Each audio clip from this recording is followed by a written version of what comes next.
Friends, ಎಲ್ಲರೂ ಹೇಗಿದ್ದೀರಾ? ಎಲ್ಲರೂ ಚೆನ್ನಾಗಿದ್ದೀರಾ ಅಂತ ಭಾವಿಸಿ ಇವತ್ತು ನಾನು ನನ್ನ ವೀಡಿಯೋ ಸ್ಟಾರ್ಟ್ ಮಾಡ್ತಾ ಇದ್ದೀನಿ. Welcome back to Pooja diaries YouTube channel. ಏನಪ್ಪ ಇವತ್ತು ವೀಡಿಯೋ ವಿಶೇಷ ಅಂತಂದರೆ ಸೂಪರ್ ಆಗಿರೋ ಸೋಯಾ ಚಂಕ್ಸ್ ಮಸಾಲ ರೈಸ್ ಹೇಗೆ ಮಾಡೋದು ಅಂತ ನೋಡೋಣ ಬನ್ನಿ. ಇದನ್ನೇನಪ್ಪ ಅಂತ ಅಂದರೆ ಒಂದೇ ರೀತಿ ರೈಸ್ ಮಾಡ್ಕೊಂಡು ತಿಂದು ಬೇಜಾರಾಗಿದೆ. ಈ ರೀತಿ ಡಿಫ್ರೆಂಟಾಗಿ ಸೋಯಾ ಚಂಕ್ಸ್ ಹಾಕ್ಕೊಂಡು ಯಾವ ರೀತಿ ಸೂಪರಾಗಿ ಟೇಸ್ಟಿಯಾಗಿ ರೈಸ್ ಮಾಡೋದು ಇವಾಗ ಸಿಂಪಲಾಗಿ ತೋರಿಸ್ತೀನಿ. ವಿತಿನ್ 10 ಮಿನಿಟ್ಸಲ್ಲಿ ನೀವು ಮಾಡಿಕೊಂಡು ತಿನ್ಬೋದು. ಮೊದಲು ಏನಪ್ಪ ಅಂತ ಅಂದರೆ ಬಿಸಿನೀರಾದರೂ ತೊಗೊಳ್ಳಿ, ಇಲ್ಲಾಂದರೆ ನೀರು ಬಿಸಿ ಮಾಡಿಕೊಂಡು ಅದಕ್ಕೊಂದು ಸ್ವಲ್ಪ ಉಪ್ಪು ಹಾಕ್ಬಿಟ್ಟು ಸೋಯಾ ಚಂಕ್ಸ್ನ ನೀವು ಕುದಿಸ್ಕೋಬೇಕಾಗತ್ತೆ. ನೆಕ್ಸ್ಟು ನಾನಿಲ್ಲಿ ಒಂದು ಜಾರ್ ತೊಗೊಂಡು ಕೊತ್ತಂಬರಿ ಸೊಪ್ಪು, 2 ಶುಂಠಿ ಮತ್ತು ಹಸಿರು ಮೆಣಸಿನ್ಕಾಯಿ, ಬೆಳ್ಳುಳ್ಳಿ ಇಷ್ಟನ್ನು ಹಾಕ್ಕೊಂಡು ಫೈನ್ ಪೇಸ್ಟ್ ಮಾಡ್ಕೊಂಡಿದ್ದೀನಿ. ನೆಕ್ಸ್ಟು ನಾನು ಸೋಯಾ ಚಂಕ್ಸ್ ಅಲ್ಲಿರೋ ನೀರಿನ ಅಂಶ ಎಲ್ಲ ತೆಗೆದುಬಿಟ್ಟು ನಾನು ಏನು ರುಬ್ಕೊಂಡಿದ್ದೆ ಆ ಪೇಸ್ಟು ಮತ್ತು ರುಚಿಗೆ ತಕ್ಕಷ್ಟು ಉಪ್ಪು, ನೆಕ್ಸ್ಟು ಸ್ವಲ್ಪ ಗರಂ ಮಸಾಲ, ಒಂದು ಅರ್ಧ ಸ್ಪೂನು, ಒಂದು 1/4 ಸ್ಪೂನಷ್ಟು ಚಿಲ್ಲಿ ಪೌಡರ್ ಇಷ್ಟು ಹಾಕ್ಕೊಂಡು ನೀಟಾಗಿ ಚೆನ್ನಾಗಿ ಮಿಕ್ಸ್ ಮಾಡಿಬಿಟ್ಟು ಸೈಡಲ್ಲಿ ಮುಚ್ಚಿ ಎತ್ತಿಟ್ಬಿಡಿ. ಒಂದು 5 ನಿಮಿಷ 10 ನಿಮಿಷನಾದರೂ ಅದು ಮ್ಯಾರಿನೇಟ್ ಆಗಬೇಕಾಗುತ್ತೆ. ನೋಡಿ, ನಾನು ನೀಟಾಗಿ ಕಲಿಸ್ಕೊಂಡಿರೋದನ್ನ ನಾನು ಮುಚ್ಚಿಬಿಟ್ಟು ಸೈಡಲ್ಲಿ ಎತ್ತಿಟ್ಟಿದ್ದೀನಿ. ಏನೇನಪ್ಪ ಬೇಕು ಅಂದರೆ ತರಕಾರಿ, ನೀವು ಏನು ತರಕಾರಿ, ಕ್ಯಾರೆಟ್, ಕ್ಯಾಪ್ಸಿಕಮ್, ಬೀನ್ಸ್, ಆಲೂಗೆಡ್ಡೆ ಏನು ಬೇಕಾದ್ರೂ ತೊಗೋಬೋದು. ನಾನು ಇಲ್ಲಿ ಬೀನ್ಸ್, ಆಲೂಗೆಡ್ಡೆ, ಅರ್ಧ ಸ್ಪೂನ್ ಚಿಲ್ಲಿ ಪೌಡರ್, ರುಬ್ಬಿಟ್ಕೊಂಡಿರುವಂತಹ ಪೇಸ್ಟ್, ಈರುಳ್ಳಿ, ಗರಂ ಮಸಾಲ. ನಾನು ಜಾಸ್ತಿ ಕೂಡ ಮಸಾಲ ಹಾಕ್ತಾಯಿಲ್ಲ, ಲೈಟ್ ಮಸಾಲ ಹಾಕಿ ಮಾಡೋವಂಥದ್ದು. ಯಾಕೆಂದರೆ ನಾವು ಮಸಾಲೆ ಜಾಸ್ತಿ ತಿನ್ನೋದಿಲ್ಲ, ಹಾಗಾಗಿ ಲೈಟಾಗಿ ಮಾಡ್ಕೊಳ್ತೀನಿ.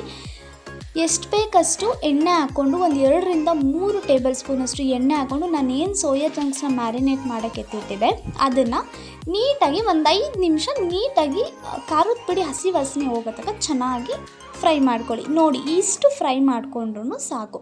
ನೆಕ್ಸ್ಟ್ ನಾನು ಅದೇ ಬಾಣಲಿಗೆ ಎಷ್ಟು ಬೇಕು ಅಂದರೆ ರೈಸಿಗೆ ಎಷ್ಟು ಬೇಕು ಮಸಾಲ ರೈಸ್ ಮಾಡ್ಕೊಳ್ಳೋದಕ್ಕೆ ಒಂದು 4 ಟೇಬಲ್ ಸ್ಪೂನಷ್ಟು ಎಣ್ಣೆ ಹಾಕ್ಕೊಂಡು, ನೆಕ್ಸ್ಟು ಈರುಳ್ಳಿ ಏನು ಕಟ್ ಮಾಡಿಟ್ಕೊಂಡಿದ್ದೆ ಈರುಳ್ಳಿ ಮತ್ತು ನಾನು ಏನು ಮಸಾಲ ರುಬ್ಬಿಟ್ಕೊಂಡಿದ್ದೆ ಅಲ್ವಾ ಅದನ್ನು 1 ಟೇಬಲ್ ಸ್ಪೂನಷ್ಟು ಕರೆಕ್ಟಾಗಿ ಹಾಕ್ಕೊಳ್ತಿದ್ದೀನಿ. ಏಕೆಂದರೆ ನಾನಿಲ್ಲಿ ಹಸಿರು ಮೆಣಸಿನ್ಕಾಯಿ ಹಾಕ್ಕೊಂಡಿರೋದ್ರಿಂದ ಖಾರ ಸ್ವಲ್ಪ ನೆಕ್ಸ್ಟ್ ನೋಡ್ಕೊಂಡು ಹಾಕ್ಕೊಳ್ಳೋಣ. ನಾನಿಲ್ಲಿ 1 ಟೇಬಲ್ ಸ್ಪೂನಷ್ಟು ರುಬ್ಬಿಟ್ಕೊಂಡಿರೋಂಥ ಮಸಾಲೆನ ಹಾಕ್ಕೊಂಡು ಅದು ಹಸಿ ವಾಸನೆ ಹೋಗಬೇಕು ನೀಟಾಗಿ. ಆ ರೀತಿ ತುಂಬ ಚೆನ್ನಾಗಿ ಫ್ರೈ ಮಾಡ್ಕೊಬೇಕು. ಹಸಿ ವಾಸನೆ ಹೋಗಲಿಲ್ಲ ಅಂದರೆ ಟೇಸ್ಟ್ ಇರೋದಿಲ್ಲ. ನೀಟಾಗಿ ಹಸಿ ವಾಸನೆ ಹೋಗೋ ತನಕ ಚೆನ್ನಾಗಿ ಫ್ರೈ ಮಾಡ್ಕೊಳ್ಳಿ. ಅದು ಫ್ರೈ ಮಾಡ್ಕೊಂಡಿದ್ದಾಗ್ತಿದ್ದಂಗೆ ನಾವೇನು ತರಕಾರಿ ತೊಗೊಂಡಿದ್ದೆ, ಬೀನ್ಸ್ ಮತ್ತು ಆಲೂಗೆಡ್ಡೆ 2 ಕೂಡ ಹಾಕ್ಕೊಂಡು ಸ್ವಲ್ಪ ಆ ತರಕಾರಿಗೆ ಸ್ವಲ್ಪ ಉಪ್ಪು ಖಾರ ಇಳ್ಕೋಬೇಕು ಅಂತ ಚಿಟಿಕೆಯಷ್ಟು ಉಪ್ಪನ್ನು ಹಾಕ್ಕೊಂಡು ತುಂಬ ಚೆನ್ನಾಗಿ ಫ್ರೈ ಮಾಡ್ಕೊಳ್ತಿದ್ದೀನಿ ನಾನು. ಯಾಕೆಂದರೆ ಆಲೂಗೆಡ್ಡೆ ಬೀನ್ಸ್ ಮುಂಚೆ ಫ್ರೈ ಮಾಡ್ಕೊಂಡಿಲ್ಲ, ಸೊ ಹಾಗಾಗಿ ಸ್ವಲ್ಪ ಒಂದು 5 ನಿಮಿಷ ಕಾಲ ನಾನು ಚೆನ್ನಾಗಿ ಅದು ಬೇಯಬೇಕು ಆಲೂಗೆಡ್ಡೆ, ಅಲ್ಲಿ ತನಕ ನೀಟಾಗಿ ಫ್ರೈ ಮಾಡ್ಕೊಂಡಿದ್ದೀನಿ. ನೆಕ್ಸ್ಟ್ ಅದಾಗ್ತಿದ್ದಂಗೆ ನಾನೇನು ಫ್ರೈ ಮಾಡಿಟ್ಕೊಂಡಿದ್ದೆ ಅಲ್ಲ ಸೋಯಾ ಚಂಕ್ಸು ಅದನ್ನು ಹಾಕ್ಕೊಂಡು ತುಂಬ ಚೆನ್ನಾಗಿ ಫ್ರೈ ಮಾಡ್ಕೊಳ್ಬೇಕು. ಒಟ್ಟಿಗೆ ಒಂದು 2 ನಿಮಿಷಗಳ ಕಾಲ ಆನಿಯನ್, ಈರುಳ್ಳಿ, ವೆಜಿಟೇಬಲ್ಸ್ ಜೊತೆ ತುಂಬ ಚೆನ್ನಾಗಿ ಫ್ರೈ ಮಾಡ್ಕೊಳ್ಳಿ. ನೆಕ್ಸ್ಟ್ ಏನಪ್ಪ ಮಾಡ್ತೀರಂದರೆ 1/4 spoon chilli powder, 1/4 spoon garam masala. ಏಕೆಂದರೆ ನಾವು ಹಸಿರು ಮೆಣಸಿನ್ಕಾಯಿ ಪೇಸ್ಟ್ ಹಾಕಿರೋದ್ರಿಂದ ಖಾರ ಜಾಸ್ತಿ ಆಗುತ್ತೆ. ಇಲ್ಲಿ ನೋಡ್ಕೊಂಡು ಹಾಕ್ಕೊಳ್ಳಿ. ಮಕ್ಕಳೇನಾದರೂ ಇದ್ದಾರೆ ಅಂದರೆ ಖಂಡಿತ ಸ್ವಲ್ಪ ಖಾರ ಇನ್ನೂ ಕಮ್ಮಿನೇ ಹಾಕ್ಕೊಳ್ಳಿ. ಏಕೆಂದರೆ ಹಸಿರು ಮೆಣಸಿನ್ಕಾಯಿ ಖಾರ ತುಂಬ ಘಾಟಿರುತ್ತೆ, ನೋಡಿಕೊಂಡು ಹಾಕ್ಕೊಳ್ಳಿ. ಇಲ್ಲಿ ನೋಡಿ, ಚೆನ್ನಾಗಿ ಮಿಕ್ಸ್ ಮಾಡ್ಕೊಂಡು ಹಾಕ್ತಿದ್ದಂಗೆ ನಾನು ರೈಸ್ ತೊಗೊಂಡಿದ್ದೀನಿ. ಎಷ್ಟು ಬೇಕಷ್ಟು ರೈಸು ನಮ್ಮ ಮನೆಗೆ ರೈಸ್ ತೊಗೊಂಡು ನೀಟಾಗಿ ನಾವೇನು ಮಾಡ್ಕೋಬೇಕು, ಮಿಕ್ಸ್ ಮಾಡ್ಕೋಬೇಕು. ನಾನಿಲ್ಲಿ ಕೊತ್ತಂಬರಿ ಸೊಪ್ಪು ಆ್ಯಡ್ ಮಾಡಿರೋ ಕ್ಲಿಪ್ಪಿಂಗ್ನ ಹಾಕ್ಕೊಂಡಿಲ್ಲ.